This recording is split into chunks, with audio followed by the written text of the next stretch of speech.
E agora a gente vai fazer uma entrevista aqui com o Fernando Santos, que é analista tributário da Receita Federal. Fernando, muito obrigado pela presença aqui no Jornal Setorial. Eu que agradeço. A Receita Federal sempre está à disposição para tirar as dúvidas das pessoas. Tá certo. Fernando, esse ano a gente tem algumas coisas específicas, sempre tem uma mudancinha ou outra. Esse ano especificamente a gente tem a questão do auxílio emergencial, né, que foi pago durante esse período de pandemia. Ao longo do ano passado, diversos meses tiveram pagamentos de auxílio emergencial para uma boa parcela da população. Como que o auxílio federal deve aparecer no imposto de renda, na declaração do imposto de renda? O que ele muda na declaração de quem recebeu esse auxílio? Então, até o ano passado, a gente tinha apenas um limite que obrigava o contribuinte à entrega da declaração em relação aos rendimentos tributáveis. O limite continua o mesmo. Então, quem recebeu ano passado um valor superior a R$ 28.559,70 está obrigado à entrega da declaração. Agora, quem recebeu auxílio emergencial, o valor é menor. Então, aquela pessoa que recebeu auxílio emergencial tem que somar todos os seus rendimentos tributáveis durante o ano de 2020 e se o valor for superior a R$ 22.847,76, ela está obrigada à entrega da declaração. O auxílio emergencial é tido como rendimento tributável.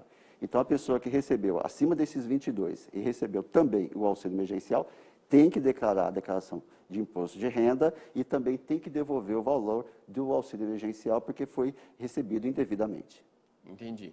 Então vamos lá. A pessoa vai pegar todos os rendimentos dela, aquele papel que as empresas mandam, né, para quem recebeu, ou, enfim, o valor que a empresa dela recebeu, vai somar o auxílio emergencial e aí tem que dar 22 mil, é isso? Não, ele pega todos os rendimentos tributáveis. Rendimentos tributáveis seria rendimento do trabalho assalariado, não assalariado, aposentadoria, pensão, aluguéis. Soma tudo. Se só esses valores for superior aos 22.847, isso já obriga a entrega da declaração, independente do valor que recebeu do auxílio emergencial. Okay. E o que recebeu de auxílio emergencial tem que devolver o valor. O próprio programa do imposto de renda, ele já vai emitir o DARF com o valor do auxílio emergencial que esse contribuinte terá que devolver. Além desses valores, quem mais tem que declarar? Quem mais fica obrigado a declarar o imposto de renda? Além do valor mínimo, além da questão do auxílio emergencial, quem mais que entra na obrigatoriedade? Então, a Instrução Normativa 2010, ela vai relacionar todos os contribuintes que estão obrigados à entrega da declaração. Então, o contribuinte, ele deve ler atentamente a Instrução Normativa e verificar se ele se enquadra em uma das situações de obrigatoriedade de entrega. Se ele se enquadrar em uma, ele deve entregar a declaração. Mas, além dessas, as principais seriam esses dois formas de rendimento, né, rendimentos tributáveis, e também se o contribuinte, em 31 de dezembro de 2020, ele teve a posse ou a propriedade de bens ou direitos de valor superior a R$ 300 mil. Esse contribuinte também está obrigado à entrega da declaração.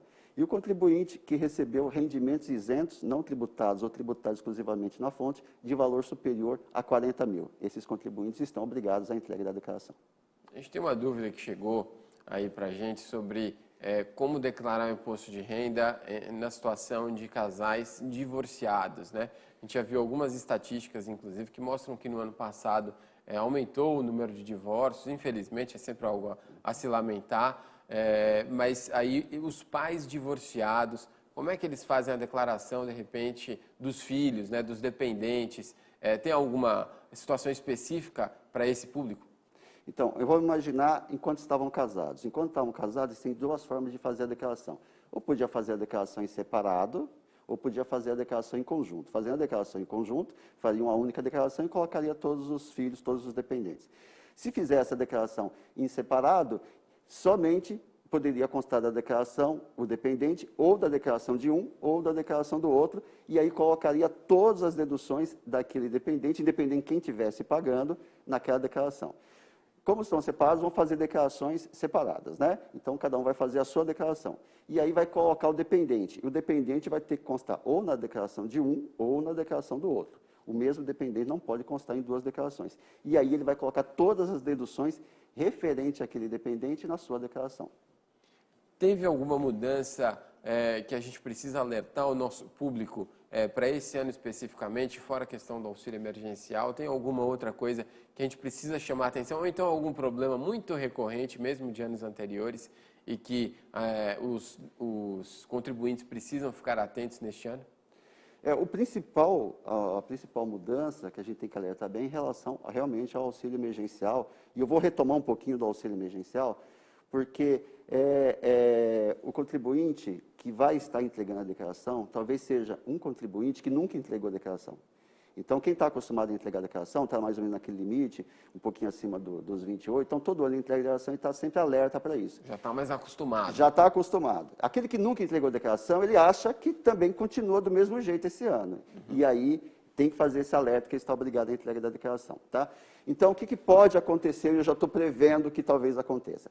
Esse contribuinte entregando a declaração, ele se obriga a devolver o auxílio emergencial. O que ele pode fazer? Eu não vou entregar a declaração.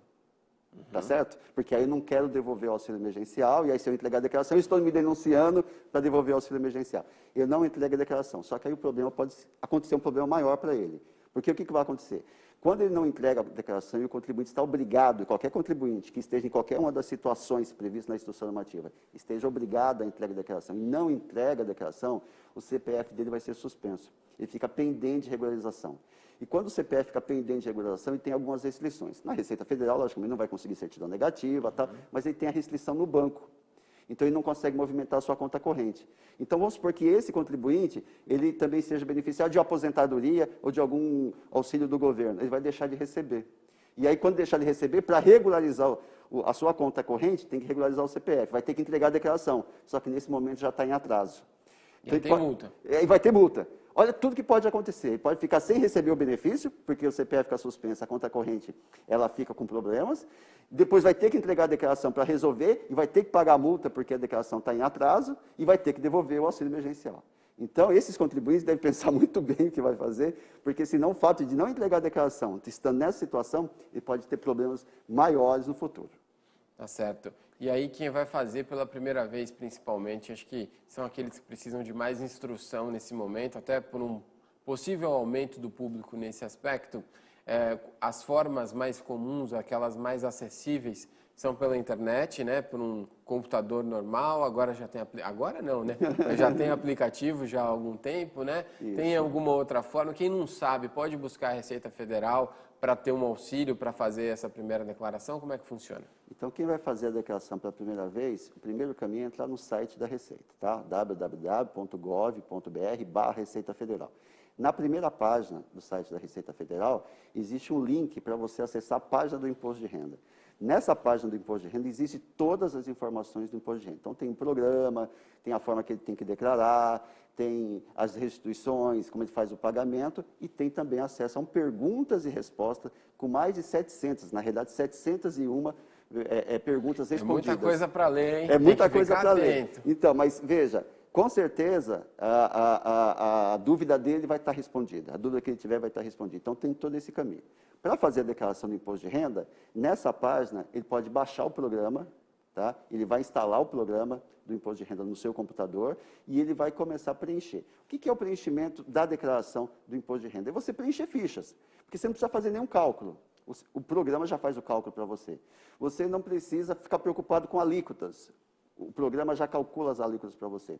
E existem duas formas que você pode entregar essa declaração, que seria a tributação completa, né, fazendo no modelo completo, ou modelo simplificado. Mas o próprio programa, na parte inferior do lado esquerdo, ele já vai mostrando o resultado da sua declaração em uma forma de tributação e na outra. E você simplesmente vai optar, não, essa daqui é mais benéfica para mim, eu vou escolher o modelo completo, ou se não, vou escolher o modelo simplificado.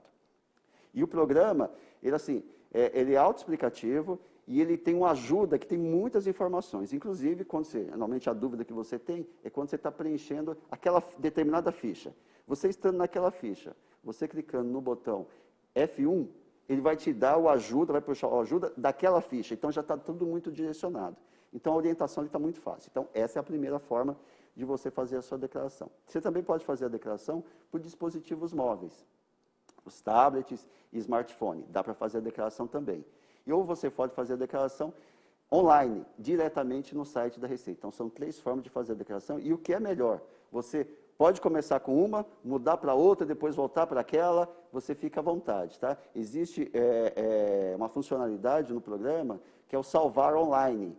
Então, você começa a fazer a sua declaração, você faz esse salvamento online, Já sincroniza tudo. Sincroniza tudo, porque você salva online e você cria uma palavra-chave quando você vai criar esse salvar online, ele fica, a sua declaração naquele momento fica online. Então você pode ir em outro computador que você não estava usando, entrar no programa e depois recuperar online, você continua o preenchimento, salva online, então você está fazendo pelo computador, salva online, depois você vai para o smartphone, faz salva online, então você consegue mudar dessa forma. Você não precisa mais ficar, né, gravando o arquivo num pendrive, levando para outro computador, não precisa nada disso mais. Para quem está acostumado com o ambiente digital, é simples. É simples. O programa realmente ele é muito bom, ele é autoexplicativo, como o Fernando mencionou aqui.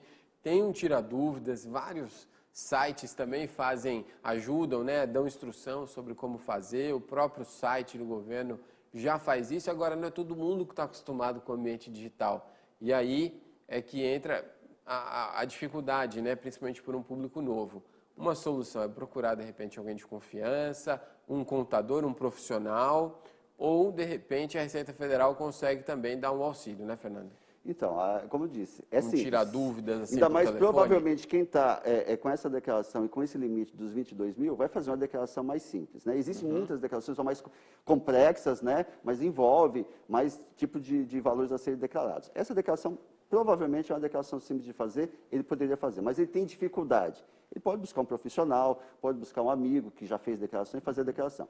O que é importante é que, independente de quem faça a declaração para ele, se ele contratou um profissional, se um amigo está fazendo, ele é o responsável pelas informações prestadas. E que ele guarde os comprovantes. Exatamente. Na declaração completa, ele precisa guardar os comprovantes por 5 anos, tá? Porque a Receita vai pedir a comprovação. Se ele faz a declaração simplificada, ele não precisaria guardar esses comprovantes. Mas é importante que sempre guarde os comprovantes por 5 anos.